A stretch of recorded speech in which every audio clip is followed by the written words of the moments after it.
merci Charles pour ce très riche compte-rendu. Je vais donc prendre la parole et vous présenter donc ce travail de recherche mené en collaboration aussi avec Charles tout au long de ces 5 mois, en collaboration, des échanges, de questionnements assez riches qui, vous voyez, nous ont permis aussi d'envisager les écritures, d'envisager la transmission des signes, leur existence dans le temps.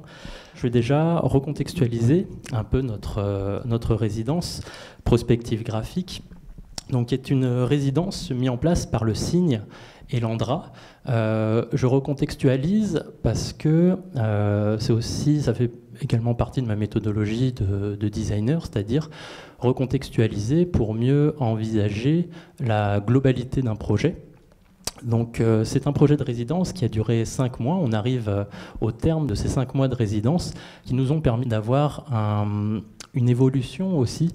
Il y a eu plusieurs temporalités. C'est une résidence que nous avons donc menée à Chaumont, mais qui nous a également emmenés à Montréal, qui nous a emmenés à Liège. Donc ça nous a permis aussi d'échanger notre travail et d'avoir un retour également professionnel et humain, international. Donc cette résidence, évidemment, on est en Haute-Marne, entre Paris et Lyon, donc nos destinations à chacun, faites par le Signe et l'Andra, donc l'Agence nationale pour la gestion des déchets radioactifs, qui ont pour projet justement ce centre de stockage CIGEO situé à côté de Bure et dont le début de construction démarrera en 2022 et fermera en 2150, rempli justement de déchets radioactifs. Donc c'est cette grande question qui nous a interpellés dans ce sujet, à savoir comment signaler la nocivité des déchets radioactifs de façon plurimillénaire. Donc ça, c'est la grande question. Et c'est là qu'on intervient. Donc Charles est théoricien, moi-même je suis designer. Cette rencontre, elle est aussi riche. Ce n'est pas un cadre qui, là je parle plus dans la pratique professionnelle, est très peu envisagé. Donc c'est une réelle chance d'avoir ce temps dédié de recherche, de création, de réflexion qui permet de pousser aussi des idées dans les retranchements et de baliser un terrain beaucoup plus large qu'un projet de commande. Très ciblé avec des contraintes temporelles. Ici, ça nous a permis également d'avoir cette interaction entre la théorie, entre les savoirs, les recherches, différentes rencontres qui nous ont permis de reformuler justement tout ce questionnement, qui nous a permis d'en déduire une réflexion sur comment alerter les générations futures des risques nocifs. Évidemment, on se pose la question, c'est-à-dire que pour transmettre quelque chose, il faut un émetteur, il faut un récepteur, mais il faut également un message. En voici un bon exemple. Le message, évidemment, quand le temps intervient, en fait, il est déformé, il perd du sens, il est altéré, c'est-à-dire qu'on va perdre peut-être des significations. Donc notre plus gros défi, c'est aussi d'être confronté au temps. Les signes, également, quand ils ne sont pas contextualisés, vont perdre de leur signification. C'est le cas, par ici, d'un des signes qui est contemporain, qui, lorsqu'il n'est pas contextualisé, peut justement perdre de sa signification, être interprété.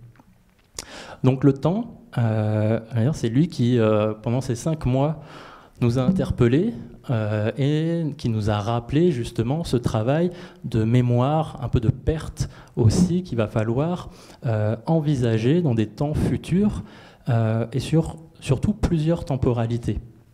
Parce que cette question de comment communiquer à travers le temps, ça nous a tenu pas mal de réflexions, de discours autour de ça, étant donné qu'on est sur plusieurs temporalités. On a un temps d'action déjà direct, parce que entre maintenant et 250 000 ans, il y a des gens entre. C'est pas on pose quelque chose et c'est découvert dans 10 000 ans. C'est on pose quelque chose, c'est découvert par les générations qui suivent, qui seront découverts par les générations qui suivent, qui seront découverts, et qui en fait on est sur de la transmission. Donc on est sur plusieurs temporalités. Et ça permet de recontextualiser et de repartir un petit peu sur les bases. De se poser la question, de dire ok, mais si la durée de vie moyenne des déchets radioactifs est de 250 000 ans, où on se situe aussi, nous, en tant qu'être humain, étant donné qu'on se rend compte que l'Homo sapiens est entre 250 000 et 300 000 ans. Et là, on est sur la durée moyenne. Donc ça permet aussi de se repositionner, de dire, OK, est-ce que je peux penser déjà à cette temporalité-là ? Moi, en tant que designer, je me dis, on ne m'a jamais posé la question de dire, il me faudrait un logo qui doit durer 250 000 ans. Voilà. Donc déjà, je me dis, ouais, je vais peut-être réduire à 5000 ans. Bon, ça fait déjà loin. 100 ans, même 20 ans. Un site web qui dure 5 ans. Voilà. Donc ça permet aussi de se repositionner. Comme le disait Charles tout à l'heure, les plus vieux éléments figuratifs datent de 44 000 ans. Donc je me suis posé la question déjà de redéfinir notre problématique et donc de repartir d'une base neutre, saine, qui est définie pour ne pas avoir d'interprétation. Donc signaler, c'est évidemment attirer l'attention, faire connaître ou faire remarquer quelque chose qui fait également lien au signal, c'est-à-dire qui va avertir, donner une consigne, un ordre ou mettre en place un dispositif de signes normés. La nocivité, pour se rappeler justement ne pas avoir de fausses interprétations, c'est ce qui va être nuisible et dangereux. Mais également, c'est ce qui va nuire à l'organisme et ce qui peut être aussi également mortel.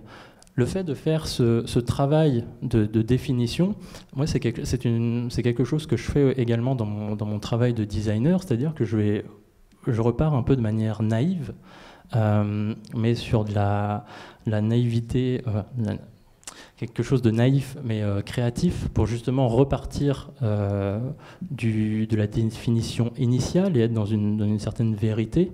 C'est de comprendre ce sur quoi je vais travailler. Ici, donc, on est sur notre période de 1000 ans et qui va être plurimillénaire, donc forcément sur une période multiple.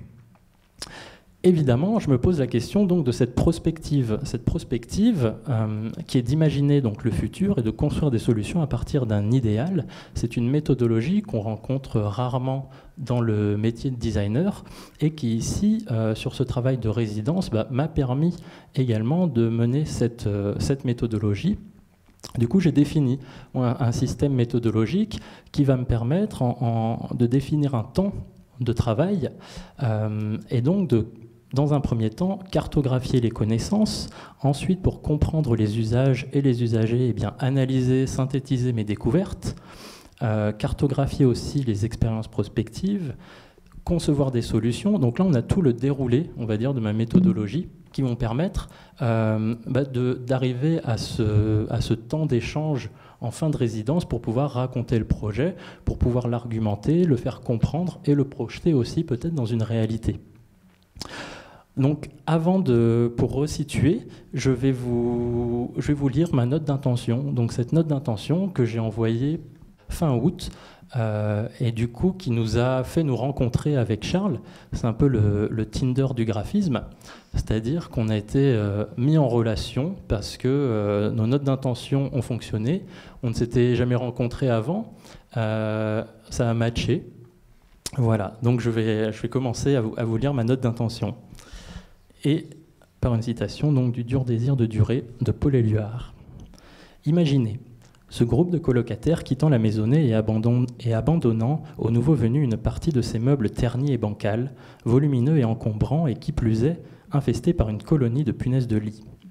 Parce qu'ils sont sympathiques, ils se sont employés à mettre tout leur débarras sur le palier dans de gros cartons griffés de la mention poubelle afin de rendre service. Quelqu'un finira bien par les remarquer. Ils ont claqué la porte et ne reviendront jamais. Imaginez maintenant un autre scénario. Ces colocataires pourraient au contraire s'atteler à ce que la nuisance de ces cartons soit minimisée et n'empiète pas sur l'espace commun. Ils pourraient faire leur possible pour réduire les contraintes liées à leur gestion et prendre les devants à l'égard de ces encombrants. Ils pourraient indexer les tâches réalisées et celles à venir. Ils pourraient faire preuve d'empathie et faciliter l'intendance de cette phase embarrassante à laquelle ils ne peuvent se soustraire. En somme, ils pourraient donner ce qu'ils aimeraient recevoir. Il est difficile mais nécessaire de se questionner sur le legs de déchets nocifs à destination de nos futurs semblables. Difficile parce que cela nous confronte aux risques sanitaires que le nucléaire renferme pour l'homme et les écosystèmes. Nécessaire car nos alter-ego futurs auront à traiter ces rejets selon un protocole de confinement très strict. De plus, cela s'ajoute à l'ensemble des passations nuisibles qu'ils recevront de la digestion de notre ingéniosité. Autant prévenir. Instinctivement, le sujet me rappelle la lecture de Nausicaa de la vallée du vent, du mangaka japonais Hayao Miyazaki, dessiné en 1982 et racontant le temps des descendants dans une société de l'après-destruction où les sciences et les technologies du passé n'ont pas eu d'héritier. Commence donc l'épopée de la princesse Nausicaa, face aux legs néfastes, guerre, pollution, anéantissement des savoirs, que les anciens développèrent pour assouvir leur impulsion et leurs caprices, à l'oubli des valeurs naturelles bridées par des conventions assourdissantes et dont la découverte et l'exploration des ruines des civilisations d'avant lui permirent d'entamer son rite d'apprentissage. Tout au long de son odyssée, la princesse développe un ordre ressurgi de l'Antiquité basé sur la compréhension du monde, sur l'harmonie heureuse et foisonnante de la nature et de l'homme, et sur la considération et le respect mutuel des êtres animés et inanimés, les uns étroitement liés aux autres. Elle veille à rééquilibrer le monde sur cette base saine. En ce qui concerne la mémoire et la transmission, de nombreux artefacts passés nous ont transmis les mémoires d'autrefois, aidés principalement par leur nature non périssable, par leur monumentalité ou encore par une multiplication d'indices, écritures, gravures, signes, réfrénant l'évanouissement des savoirs, mais également grâce à la protection rituelle et la conservation périodique par des personnes dédiées à cette tâche. Le support et son matériau sont également des facteurs de préservation dans la passation des idées et des actions antérieures. Le temps, cependant, y joue une part de détérioration quand il se mêle à un certain contexte climatique. L'érosion de la pierre par les vents et les eaux, l'oxydation de la rouille du métal par l'humidité, les brisures de l'argile, les insectes et les champignons pour le bois et le papier, les déchirures, la sécheresse, le feu. Quels sont donc ces signes qui nous sont parvenus depuis des siècles ou des millénaires et qui perpétuent la passation de leurs messages aux générations qui les ont succédés ? Visible à plusieurs kilomètres, l'inscription de Behistun des monts Zagros dans le désert iranien nous révèle un même texte en 3 langues, l'élamite, le vieux perse et l'akkadien. Ce bas-relief de 25 mètres de long par 15 mètres de haut et se situant à plus de 100 mètres de hauteur est gravé à même la montagne. Le récit encore conservé nous transmet l'histoire des conquêtes du roi Darius Ier. Une scène figurative accompagne les stèles textuelles afin que tous puissent déchiffrer le message qui se veut éternel. La multiplication et le côtoiement des langues est, pareillement, ce qui a permis le déchiffrement par Champollion en 1822 d'une langue jusqu'alors indéchiffrée, les hiéroglyphes égyptiens. Il s'agit évidemment de la pierre de Rosette, fragment d'une stèle découverte en Égypte et composée du triptyque textuel d'un même texte gravé en grec, en démotique et en hiéroglyphes. Ces artefacts polyglottes ont permis aux chercheurs et aux historiens de sauvegarder l'entendement d'un message et de signaler des actes, des idées, des concepts qui, selon la raison de nos prédécesseurs, avaient la nécessité de franchir les intervalles du temps et d'exister matériellement dans les présents futurs afin de tramer le dialogue avec la postérité. Spontanément, on transmet un message par la parole et donc par la langue. Selon les recherches de l'UNESCO, 2464 langues sont actuellement menacées d'extinction, ce qui représente près de 43% des quelques 7000 langues parlées dans le monde. Une langue est déclarée en bonne santé lorsque 100 000 personnes sont capables de la comprendre. Aussi, une langue meurt tous les 15 jours. Cela étant dit, la mort d'une langue n'implique pas toujours la disparition de son écriture, qui peut lui survivre de plusieurs siècles. L'aspect multilingue est donc une nécessité dans le décryptage supposé d'une perte linguistique postérieure. En outre, pour ce qui est de conserver les savoirs, la voix orale se confronte à la limitation de la mémoire des hommes.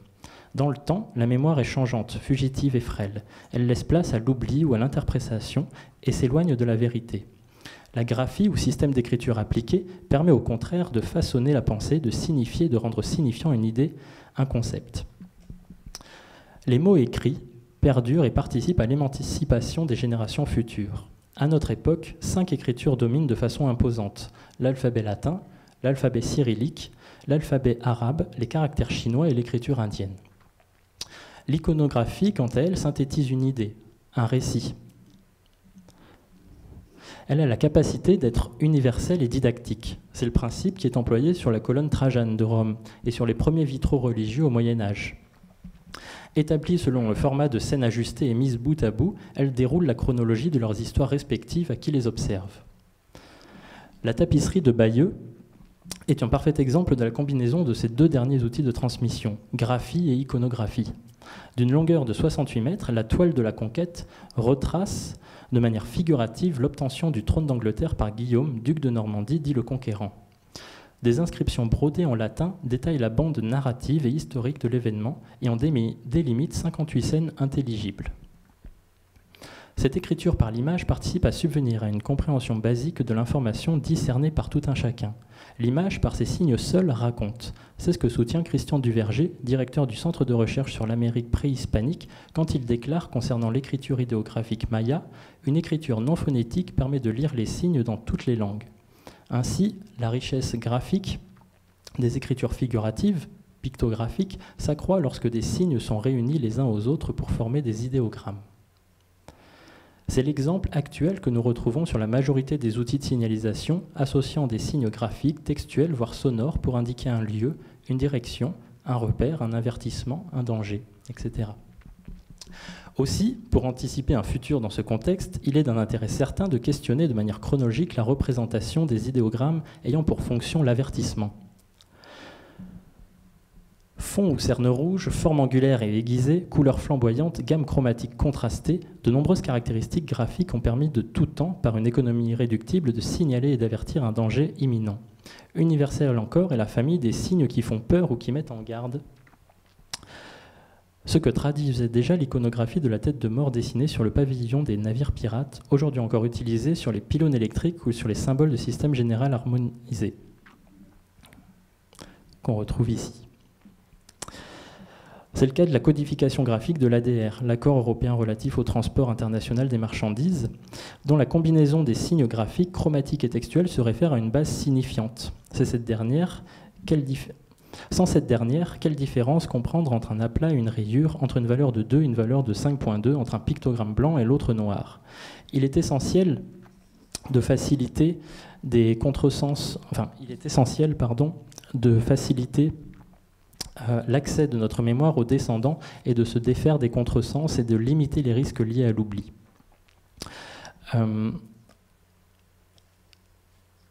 Cet oubli, j'ai moi-même eu l'occasion de ressentir un jour cette émotion, l'émotion qu'on peut avoir à travers la création de signes.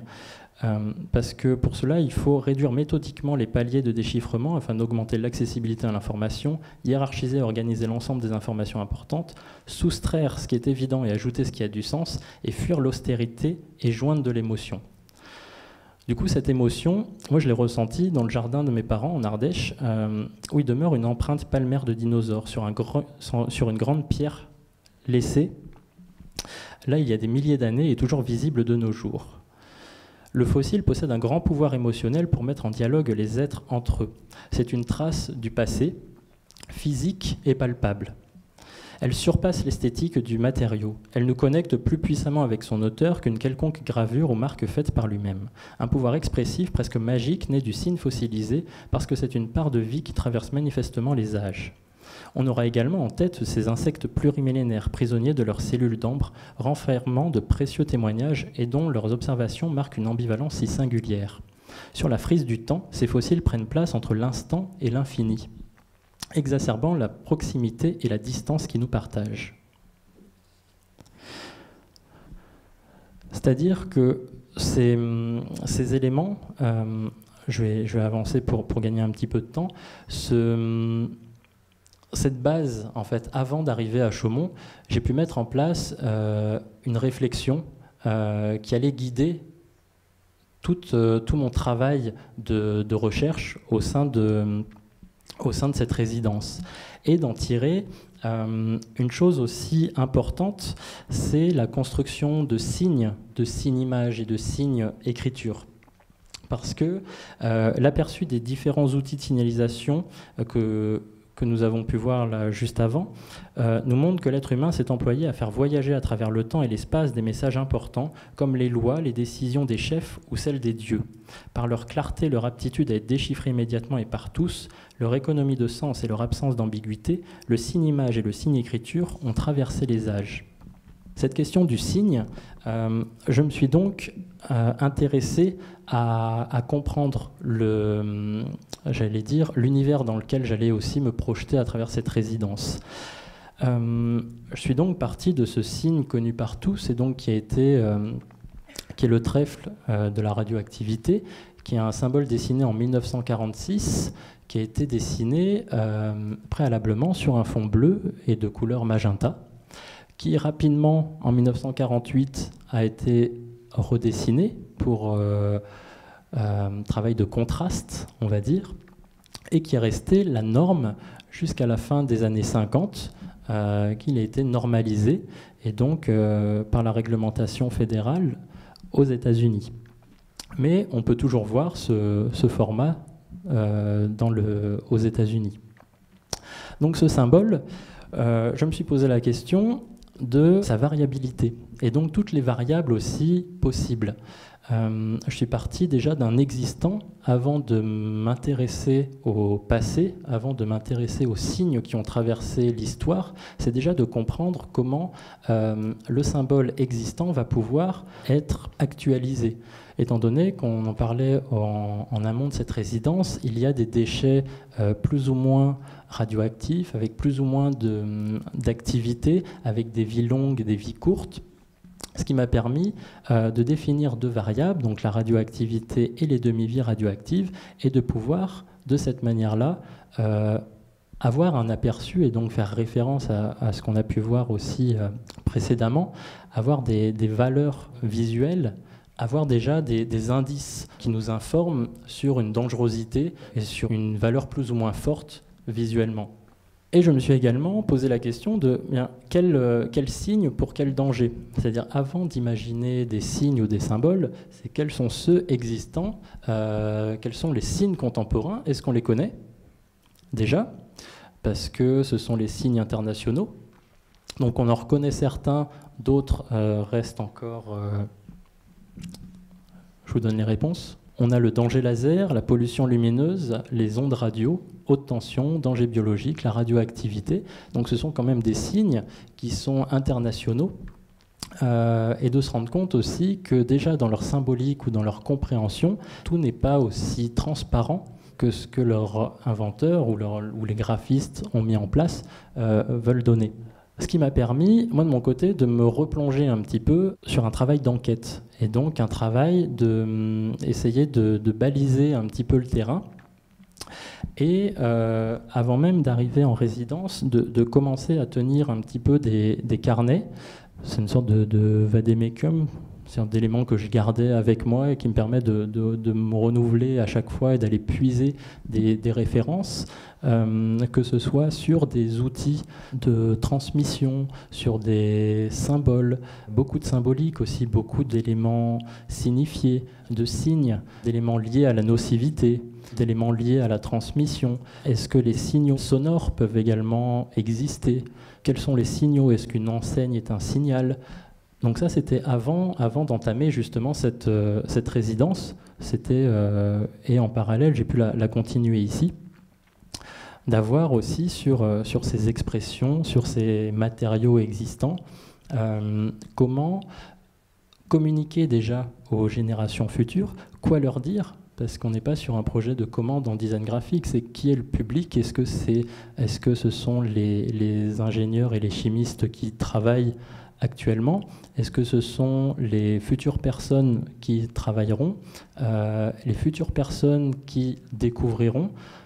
Voilà, donc c'est histoire de visualiser de manière assez large, ce qui m'a permis de lister également une sorte d'index, de catalogue, pour essayer de comprendre comment déjà autour de nous, dans la nature, cela réagit. Par exemple, ici, c'est ce qu'on appelle la spinescence adaptative. C'est un seul et même arbuste. Ses feuilles extérieures sont piquantes. Ces feuilles internes n'ont pas besoin d'être piquantes parce qu'elles n'ont pas besoin de protéger. Elles doivent recevoir la lumière. Et du coup, c'est une protection face aux herbivores. C'est-à-dire que la protection va s'adapter en fonction de la situation et en fonction de l'agression. Également de comprendre comment dans la nature on protège aussi quelque chose, soit par une coque, par des épines, par un procédé chimique, par un procédé mécanique. Comment également les animaux vont nous informer de quelque chose de nocif à notre organisme, qui vont faire souvent des poisons ou des piqûres ou autres. On va retrouver ce même principe de forme qui instinctivement nous dit non, là j'approche pas mes mains, ou alors je le regarde de loin. On est sur des couleurs vives et des formes organiques aussi qui se répètent. Également de voir comment aujourd'hui, on signale aussi la nocivité dans les outils de communication. Le cerne noir est quelque chose qui existe également dans les avis de décès, c'est-à-dire que les avis de décès, on a toujours ce cerne noir. Le cerne noir est aussi là pour venir apporter ce qu'on voyait, quelque chose de funeste ou de nocif. Comment les symboles aujourd'hui nous sont aussi transmis et ce qu'ils représentent. Donc ça, c'est le système général harmonisé, donc qui était récemment actualisé.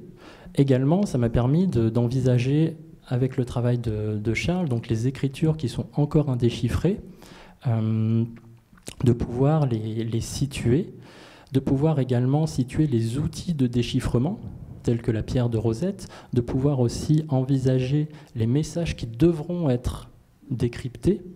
Du coup, ça demande tout un travail de transmission. C'est comment transmettre un message, de quelle manière est-ce qu'on peut faciliter le déchiffrement en connaissant, j'allais dire, ce qui fait défaut au décryptage ou ce qui fait défaut à la mémoire, c'est prévenir les générations futures de cette manière-là.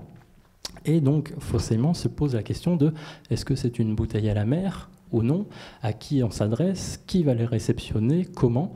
Ça nous pose évidemment, on a eu 5 mois pour se torturer un petit peu l'esprit et rebondir d'une part et de l'autre tout au long de cette recherche.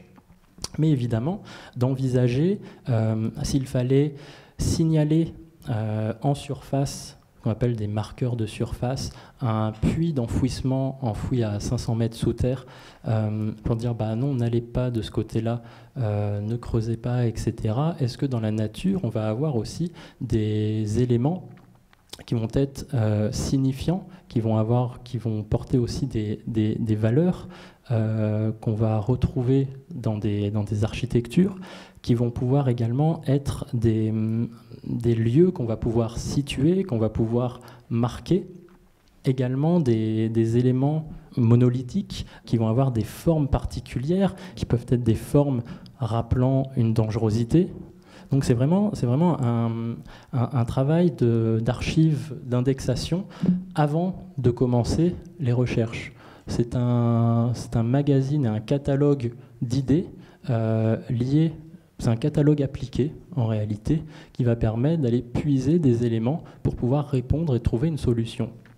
Ici, c'est de se poser la question, quels sont les supports, quels sont les matériaux. Si nous devons construire un élément sur lequel va figurer des signes, des signaux, des écritures, de se poser quels sont les murs ou quelles sont les structures qui ont duré le plus longtemps, en fait. Et on se rend compte que les plus vieilles structures humaines encore debout, ont 6000 ans.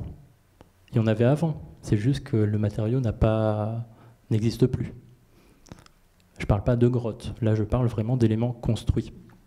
Et de se rendre compte que notre peau est elle-même le premier mur contre toute nocivité, c'est-à-dire qui empêche l'intrusion, et de se rendre compte qu'en fait, on est un peu sur les mêmes structures et qui résistent justement. De voir comment également dans le paysage on va pouvoir signaler, on va pouvoir dessiner le paysage pour pouvoir annoncer de manière grandiose un placement ou une idée. Comment les expressions également humaines vont traverser le temps, parce que les premiers Homo sapiens, on a pu le voir juste avant, avaient 2 yeux, une bouche, un nez. On l'a toujours. Les prochains l'auront aussi. Et est-ce que dans les expressions, on ne peut pas aussi s'en servir comme outil ou comme des expressions, comme presque des écritures universelles très simples, mais qui permettent d'avoir comme ça une transmission temporelle. Également lié à la notion de danger et donc d'une couleur qui peut annoncer un danger. Ici, c'est l'un des premiers pavillons pirates, qui est en fait le détournement des pavillons de quarantaine. Donc c'était les premiers pavillons de quarantaine. Quand un bateau était en quarantaine, il levait le pavillon rouge. Et en fait, c'est le détournement par les pirates de ce pavillon qui annonçait quelque chose de nocif à la vie et qu'on fuyait. Également, des formes qui peuvent être déjà dissuasives. Ici, on a la porte de l'enfer de Rodin. C'est une porte qu'on n'a pas forcément envie de franchir. On peut imaginer ce qui se passe derrière. Et donc, avoir des formes de cet ordre-là qui nous permettent, même ici à travers la colonne, d'avoir des récits visuels, d'avoir des instructions. Donc, de toutes ces recherches, ça a permis de mettre en place vraiment une boîte à idées. Une boîte à idées que là, je continue de remplir, on va dire, où on peut avoir un index riche qui va expliquer comment fonctionne une langue, quels sont les mots les plus utilisés dans telle ou telle langue, comment les expressions des masques aussi de toutes les époques existent, que ce soit dans les masques même mortuaires, les masques funéraires, comment l'ambre va aussi garder une trace du passé, d'où provient aussi cette tête de mort, et de se rendre compte que dans toutes les cultures, eh bien, la tête coupée était aussi un signe d'avertissement, comment ça a été repris sur les pavillons pirates, quels sont et où se situent les monuments les plus vieux encore debout, comment l'homme a emprunté, on va dire, à la nature aussi, des monolithes ou des situations, des placements, des écritures, va pouvoir aussi les rendre anthropomorphes à son image, et du coup côtoyer de futurs êtres humains en ayant une association formelle, et d'avoir du coup une sorte de bibliothèque appliquée qui va permettre par la suite d'aller récupérer, on va dire, des éléments. Voilà, c'est aussi simple que ça le graphisme. Et de pouvoir imaginer des symboles, de pouvoir imaginer d'aller puiser, piocher des formes pour pouvoir composer de futurs marqueurs de surface, par exemple, d'aller puiser des éléments divers, mais qui ont tous une valeur aussi fonctionnelle, et de pouvoir les associer les uns les autres. Où ici on va avoir une structure, une forme graphique, un symbole qui vont permettre de composer et d'imaginer ce qu'on appelle des marqueurs de surface qui vont signaler aux générations ou qui peuvent durer aussi dans le temps. Ce qui est intéressant, c'est que on est à la limite aussi de la science-fiction qui permet de pousser, et ce qu'on a pu voir dans la conférence de Frédéric, c'est-à-dire qu'on peut pousser aussi l'imaginaire beaucoup plus loin et de pouvoir plus tard raisonner tout ça et trouver des systèmes, pouvoir pousser des systèmes, avoir des récits visuels, une sorte de grande BD monolithique qui va être traduite également, donc de façon multimodale, avec un récit visuel de manière multilingue, avec une narration multilingue. Ça peut être traduit en 5 langues, français, anglais, chinois, thaï, arabe, avec justement des écritures et des langues très variées pour pouvoir avoir beaucoup plus de facilité. C'est le principe de la pierre de Rosette, mais surtout avoir ce qu'on appelle une clé de déchiffrement, parce que forcément les signes, quand ils ne sont pas contextualisés, perdre de leur contenu ou de leur signifié, des clés de déchiffrement qui permettent d'associer, on en parlait un peu de l'imagier enfantin, où ici on aurait le symbole traduit en 5 langues, et si on associe radioactif, mortel et attention, on a une sorte de rébus graphique visuel. Et pour poursuivre donc ce processus de recherche, on envisage également avec Charles de mettre en place un corpus d'articles qui permet aussi de regrouper l'ensemble des articles que nous avons pu consulter tout au long de cette résidence durant ces 5 mois, des articles qui souvent sont variés dans leur existence, c'est-à-dire que ça va exister dans des magazines, sur des plateformes web, etc. Nous, ce qui nous intéresserait, c'est de justement tous les regrouper et pouvoir avoir une bibliothèque pour nourrir aussi des idées, parce qu'on a souvent des répétitions, des éléments qui se croisent ou qui se complètent.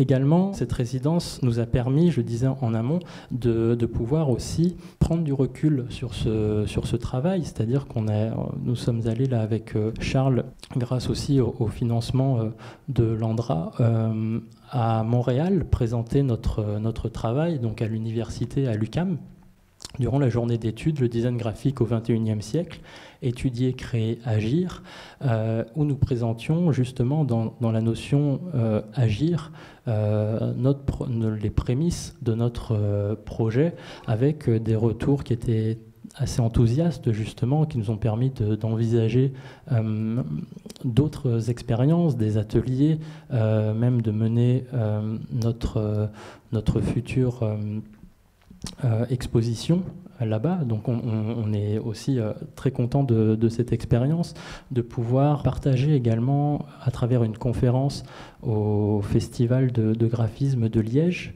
ce travail. Donc ça nous a permis d'avoir également et de faire des rencontres, de pouvoir mener cette journée d'études également, et donc de croiser des regards, parce que c'est toujours un travail qui est en constante recherche. Je veux dire, il n'y a pas de... On termine aujourd'hui nos 5 mois, mais pour nous, ça fait partie aussi, ça fait 5 mois qu'on se nourrit de ces recherches et qu'on essaie toujours d'aller un peu plus loin dans ce travail-là. Donc c'est quelque chose que l'on va également mettre en place en avril, une restitution au Cygne, donc pour essayer de regrouper l'ensemble de ce travail lié aux pasigraphies, au langage, aux rencontres, aux articles qu'on a pu lire et partager. Et également, ce qui va nous intéresser, c'est de mener une restitution web, c'est-à-dire de mettre en place un site internet sur lequel on va pouvoir partager des articles, partager des recherches, parce que c'est un sujet qui nous a vraiment nourris tout au long de ces 5 mois, et pour lequel on a énormément d'envie aussi avec Charles de poursuivre. Et pour conclure, du coup, tout ce travail, et ce qui est intéressant, c'est que ça entre totalement en résonance avec les interventions qu'on a pu voir précédemment. C'est-à-dire qu'on arrive à des outils qui vont avoir une base multimodale, c'est-à-dire qui vont être visuels, qui vont être textuels, idéographiques, qui peuvent être sonores. En fait, de multiplier, la multiplication va permettre d'atténuer l'oubli. La multiplication va permettre d'atténuer en fait la difficulté que des générations futures auront à décrypter un message.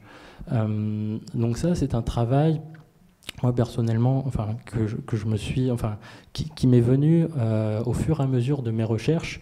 C'est pour ça que je souhaitais aussi entamer un petit peu avec ma note d'intention et vous la lire, parce que ça a quand même un petit peu évolué, même si j'avais une ligne directrice tout au long de ce sujet, parce que la note d'intention, forcément, je l'ai écrite en amont, juste avec l'intitulé prospective graphique et cet intitulé de résidence.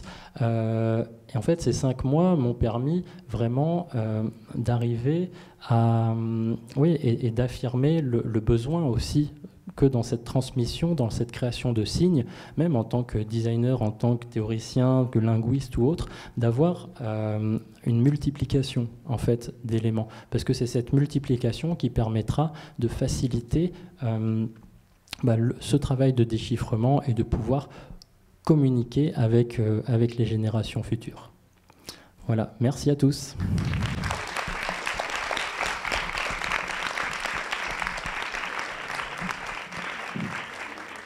Si vous avez des questions, on est là. Bonsoir. En tout cas, bravo hein, pour cette présentation, cette explication, pardon. J'avais une petite question quand même, c'est que en termes de temps, est-ce que vous ne pensez pas que l'homme cherchera malgré tout à ouvrir cette boîte de Pandore, ce coffre extrêmement dangereux du coup pour sa survie, en tout cas toute sa civilisation, et que peu importe justement les codes qu'on va inscrire, les signes qu'on va inscrire sur cette structure? Ça, c'est une très bonne question qu'on nous pose à chaque fois et auquel on a également pensé, c'est-à-dire que là, l'objectif, c'est d'envisager tous les possibles. Et c'est ça qui est intéressant dans ce travail de résidence, de recherche et de création, c'est qu'on va entamer un peu tous les possibles. Donc, la première chose qu'on s'est dit, presque avec Charles dans les débuts, c'est on fait rien. En fait, on recouvre, les arbres reprennent leur place et puis on ne l'indique à personne. Tout simplement. Et il faut prendre en compte également tout le contexte. C'est-à-dire que si des gens, il y a énormément de personnes qui sont aussi contre le nucléaire, contre les déchets, même si ce sont des déchets qui sont produits déjà depuis les années 60-70 et qui sont stockés pour l'instant. Si on dit on stocke tout là en dessous et on dit rien à personne, je pense pas que ce soit très accessible aussi au niveau de l'action. Mais c'est vrai que c'est quelque chose qui pose question parce que le fait de forcer l'oubli permet de fuir la nocivité. Parce qu'il y a en amont évidemment tout un travail géologique, parce que pour durer 250 000 ans, on a tout ce travail des plaques tectoniques qui évoluent. Il va falloir que la structure en dessous puisse aussi se contorsionner pour pouvoir subvenir à ça. Le lieu a été pensé pour pouvoir justement vivre et ne pas être dérangé, j'allais dire. Mais il suffirait que ça se rompe, ça fuit, c'est quand même dans une couche d'argile de 500 mètres, donc c'est quand même bien protégé. Mais c'est vrai que de signaler ou de ne pas signaler, c'est la première question qu'on nous dit, parce que c'est le même principe de dire ne pas afficher. Puis vous avez une affiche dessus. Donc en fait, c'est plus la négation qu'il faut éviter. Il faut éviter la négation. Par contre, il faut apporter l'explication. S'il y a de l'explication, alors là, oui, on est dans de la transmission, on est dans de l'échange et on est dans de la transparence. Par contre, si on dit non, n'y allez pas, forcément, c'est la première chose qu'on va faire. Après, l'oubli a existé dans des civilisations, et là je pense forcément à l'Égypte, ou au nom des pharaons qui étaient effacés entièrement pour être oubliés, parce que c'était un peu ce qu'on appelle la deuxième mort, c'est-à-dire qu'on mourait pour de vrai. Quand le nom disparaissait, ou la dernière personne qui connaissait le nom mourait, la personne première qui était morte mourait définitivement, parce que la mémoire était morte. Et c'est ce qui a permis par la suite de découvrir le trésor de Toutankhamon. C'est parce qu'on l'avait oublié, parce que c'était un petit pharaon qu'on avait caché, et qui en fait, parce qu'il avait été volontairement caché pour être oublié, il a été oublié des pillards. Et du coup a été découvert un peu par erreur, ou par de vieux écrits où on savait plus en détail. Mais voilà, ça pose cette question-là. Mais oui, c'est quelque chose qu'on s'est posé dès les débuts. Oui, et il y a ici présent aussi des experts mémoire de l'Andra qui se sont pendant longtemps posé la question. Ils pourront vous répondre aussi à cette question. Et ce qui est sûr, c'est que nous, ce qu'on propose avec Sébastien, c'est pas forcément une solution miracle dont on est sûr qu'elle va fonctionner. Il semblerait que le danger, ce soit qu'un jour, effectivement, des êtres essayent de potentiellement de creuser un trou là où les déchets sont stockés et se retrouvent en présence de ces déchets, peut-être malgré eux. Et ce qui est sûr, c'est que ce qu'on peut répondre sans doute, c'est que il vaut mieux quand même tenter des choses, tenter de fabriquer des marqueurs, de fabriquer une langue qui puisse avertir, informer, communiquer, peut-être que de ne rien faire. Et personne ne peut vous dire là est-ce que ça va, c'est quelque chose qui va forcément fonctionner. On ne sait pas ce qui va se passer dans 10 000 ans ou dans 100 000 ans. Il peut y avoir des renversements de situations très profondes, mais il faut tenter quelque chose. Et donc nous, on n'est pas les premiers à tenter, à expérimenter des choses. On n'est pas les derniers, mais on essaie en quelque sorte d'apporter une pierre à cet édifice. Voilà. Une autre question ? J'ai envie de prolonger un peu la question qui vient d'être posée. En plus, avec les exemples des pharaons, moi ça me fait penser aux tombeaux des pharaons, plein d'or, plein de pierres précieuses et tout ça, où même s'il y a le signalement d'un danger, même s'il y a des rumeurs qui disent que ceux qui vont violer les tombes vont avoir des problèmes après, ça attise quand même les convoitises.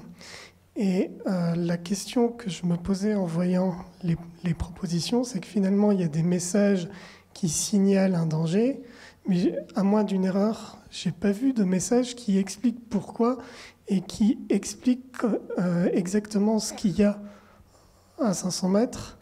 Est-ce que, par exemple, il n'y aurait pas, un grand coffre en or massif qui renferme les déchets, auquel cas on pourrait imaginer que des gens prennent le danger exprès rien que pour prendre l'or. C'est bien de poser cette question parce qu'en fait, il y a un rapport gros comme ça qui explique en fait de l'Andra, ce qu'il y a au fond de ce centre de stockage. Et là, nous, notre travail, c'était davantage d'imaginer des possibles. Donc, c'est ce que disait aussi Charles, c'est qu'il n'y a pas on n'est pas dans un projet fini. C'est pas un projet de commande. C'est presque l'initiative. Le brouillon est presque l'ébullition des possibles, de dire ok, maintenant qu'on a vu ce qui fonctionne et ce qui ne fonctionne pas, parce que c'était aussi ça notre travail, c'est de ne pas dire qu'il faut tel ou tel élément, il faut dire il y a ça, si on fait ça, ça va avoir telle incidence, si ça fait ça, par contre ça va réagir de cette manière. Donc c'est de comprendre le process, de comprendre la méthodologie aussi, de comprendre l'humain, parce que en fait c'est ça surtout, c'est de comprendre sa relation aussi à l'information, sa relation à l'interdit, sa relation à la nocivité, comprendre comment on va pouvoir communiquer avec lui, et du coup notre travail c'était davantage de pouvoir penser des systèmes de communication. Au niveau du contenu, il faudrait le penser, mais j'allais dire maintenant. C'est maintenant qu'après un travail de 5 mois de recherche qui permettent d'avoir de baliser un terrain comme celui-ci, de dire maintenant on va penser un brief avec un travail de commande pour un projet précis, avec des usagers, parce là on ne sait pas forcément à qui on s'adresse, parce que comme je le disais tout à l'heure, entre maintenant et 10 000 ans, il n'y a pas personne.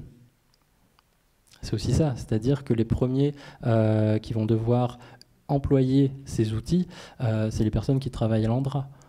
Les premiers qui vont devoir aussi employer ces systèmes de signification, de notation, et de les inscrire plus dans leur process et même, j'allais dire, dans les outils de communication qu'ils produisent, c'est peut-être, il faut peut-être les produire en plusieurs langues.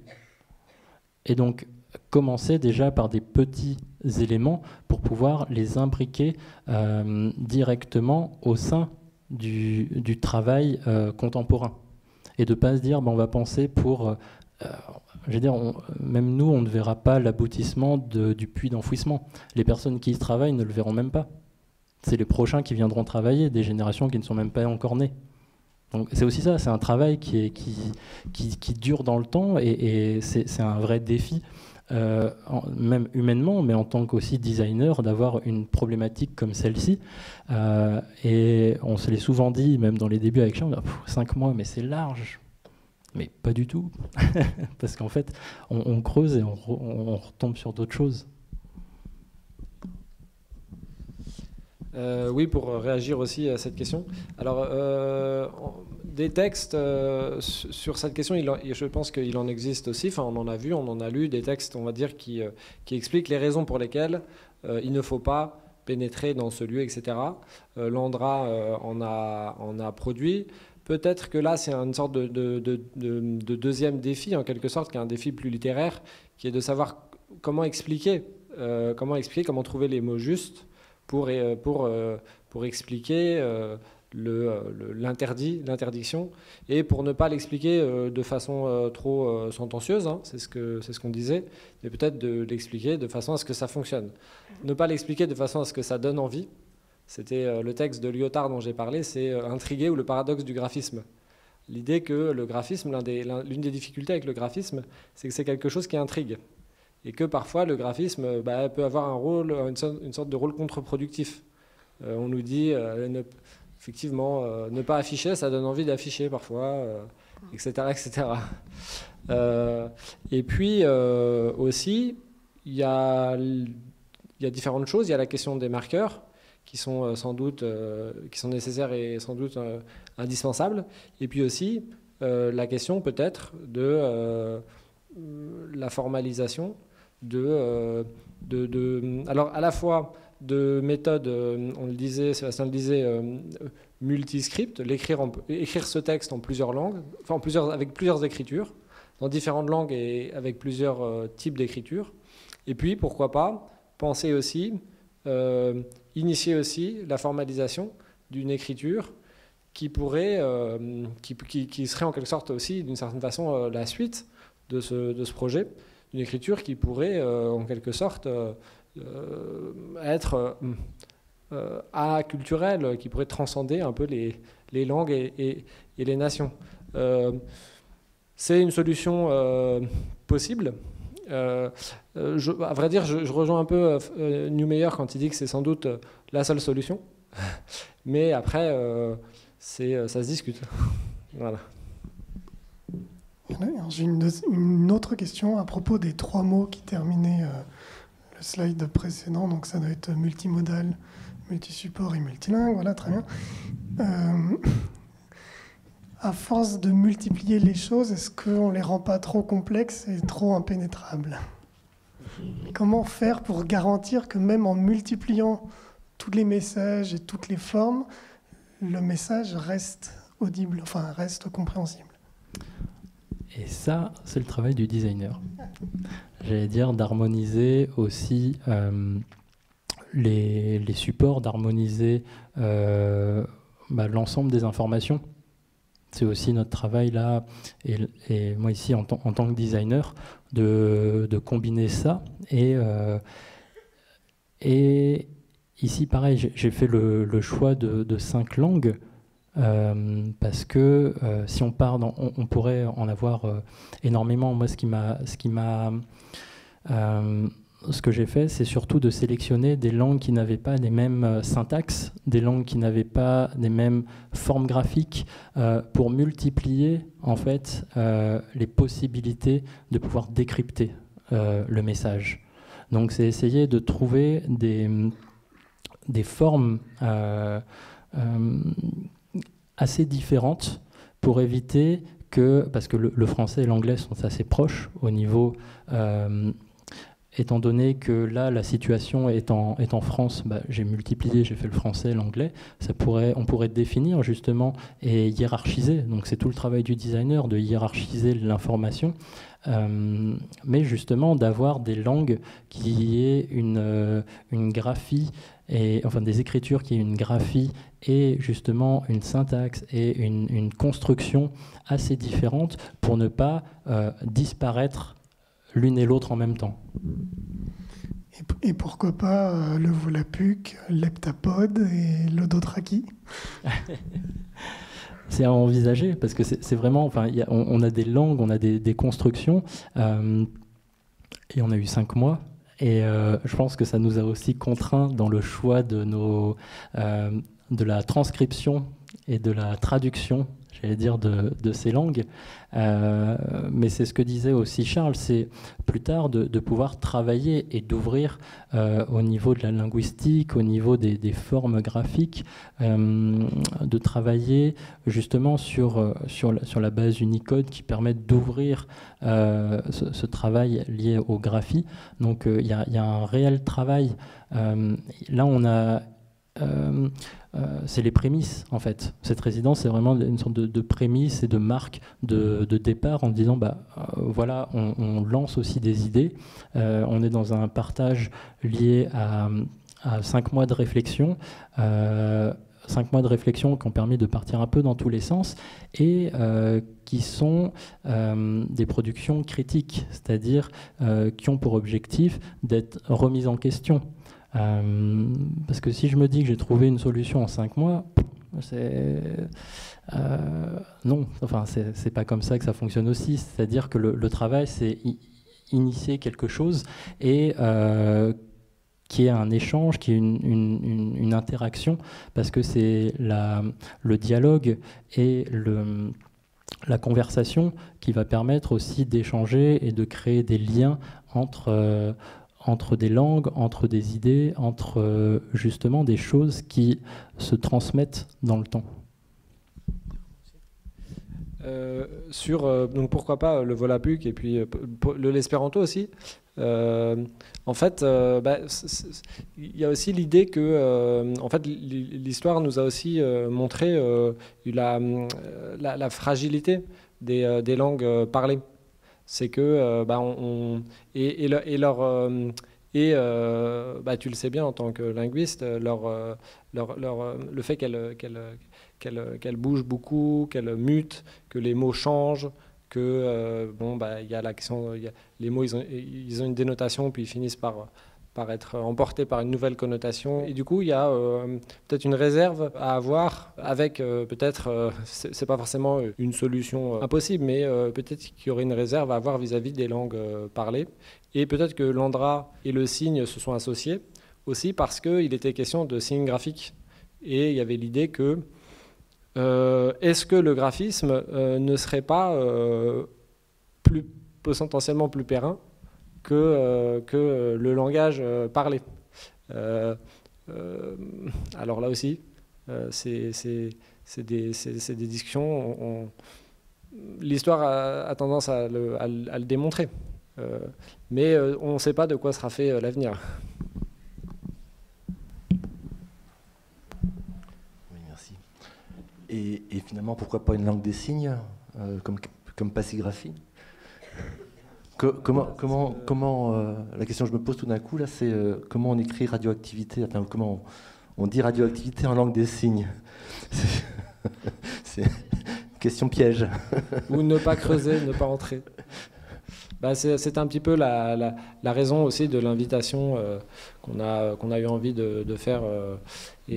C'est que et la raison pour laquelle on voulait écouter Morgane, c'est que il y avait dans le projet qu'elle mène avec son collectif effectivement cette réflexion autour d'une langue des signes internationale et d'une langue graphique qui puisse, et c'était un peu finalement l'objet de ma question quand je lui demandais tout à l'heure si cette langue pouvait éventuellement, ce système pouvait éventuellement avoir d'autres usagers que seulement la première communauté concernée, si elle pouvait dépasser, et ça, je sais, pour en avoir discuté avec Morgane, que ça a été envisagé aussi dans l'équipe. Je voulais revenir sur la première question, parce qu'en fait, elle s'adressait à Sébastien et Charles, mais en réalité, elle s'adressait plutôt à Landra. Pourquoi on ne chercherait pas plutôt à oublier qu'à garder la mémoire? C'est une question qu'on nous pose souvent. Et donc, on a pas mal réfléchi là-dessus. Et pas tout seul, évidemment.